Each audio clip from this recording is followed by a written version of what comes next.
امروز 20 اپریل سال 2025 روز یکشنبه، روز استراحت. انا دریای درخشان همراه می شود دریای پای مزار. خوب صاف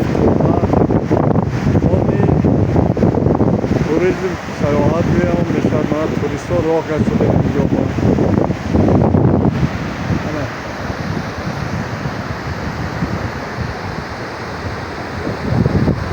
دریای درفشان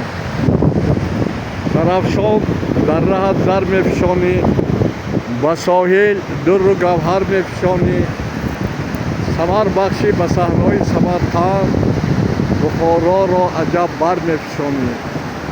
من دریای خاندریا و بچه ها یکجا شده از مرکز عینی دریای درفشان میشوند و تا بحر ارل رفته دیره. امروز ها در بخارا دریا خشک می شود. پرابلم آب خیلی در جهان زیاد است و در نتیجه دوستی بین خلق ها باید که یکدیگر فهمی شود. اینجا آب انبارهای زیاد شود و آب در زمستان ذخیره کرده تابستان مردم ها رو دادند. سلامت باشید.